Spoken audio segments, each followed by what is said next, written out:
Here I'm back one more time, really briefly. This is just a quick part two follow-up to my comparison of the dual action blender and the Pro 1200 blenders from Oster. And we were blending, or I was blending hard white wheat berries into flour. So I didn't want the part one to go too long. So I just want to do a quick follow-up here just to show you the results, so you're not left hanging as to how they came out. They're very, very similar, I will say. And as I guess anyone could predict, the flour from the Pro 1200 is a little bit finer. It's a more powerful blender. It has a much larger blade assembly. But I think overall it's the higher wattage that gave it the edge. But as I said just a minute ago, they're very similar. The one thing I will say that is the best possible outcome for both of these blenders is that they were both very consistent. And what I mean by that is, sometimes you'll get a blender or a food processor where you're trying to grind something dry like this, and you'll get the nice fine floury powder at the bottom, but then as you come up towards the top of the mixture that you're grinding, you'll start to get inconsistencies. You'll get broken kernels, half kernels, some that are getting close to flour but are still kind of chunky, and then on top you've got whole kernels kind of flying around in there, or berries, or whatever it is you're grinding.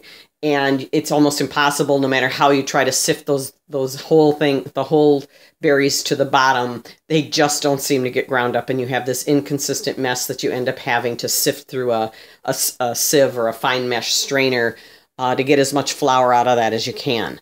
These blenders, that was not the case with either of them. I am very, very happy with how consistently these two blenders handled a dry grain blend. So let me bring you a little closer here, and we'll zoom in to the results. And oops, a little too close. As you can see, the dual action here, the red blender, on the left, this is the flour result from that one. And then we have the Pro 1200 here, and this is the flour that came from that one. So I'm going to lift these up individually to kind of show you. We'll let the camera focus. So as you can see how consistent this is, I couldn't be more pleased with how well of a job it did.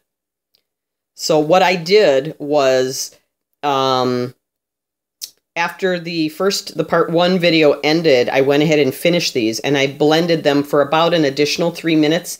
Now that's stopping after each individual minute to let the motor cool down for 5 or 10 minutes, and then stirred it up a little, and then continued blending. I did that about 3 times, and this is the results. This is very, very nice flour. It is slightly coarser whole wheat flour, but you could easily bake bread, dinner rolls, pizza crust. This would be dynamite in pizza crust, whether it's blended with white bread flour for just kind of a nutty flavor and a little bit of extra fiber in there, or you could do the entire dough with this and just have this nice rustic, chewy, slightly crunchy pizza crust. If you really like crust with a good chew, that would be excellent for this. Either one would. Okay, and now this is the Pro 1200 result. I'll give the camera a second to focus on that. There we go. This one is a little bit softer. Now this one, I will say, I use a lot of Bob's Red Mill flour, as I mentioned in part one video, especially their whole wheat flours, spelt flour, whole wheat pastry flour, that sort of thing. I will say that the softness, the texture, what this feels like in my fingers, I'm going to see if I can even get closer so you can see what that looks like. It looks like there we go.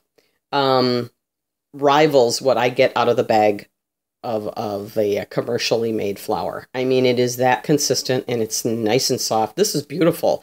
I'm half tempted to grind up the rest of the wheat berries in that bag and use all of this for my next loaf of bread that I'll be making in a few days, and just, kind of put it in something airtight in the fridge and pull it out on the morning of the baking. So I do have to say I'm very pleased with how well these came out. They're, like I said, super consistent. But again, they will do the job for you. But again, I do want to reiterate, make sure you just blend for a minute or two, let the blender sit and, stop it, let it rest, let it cool a little bit between, and it should do a great job. And also get a second blade assembly.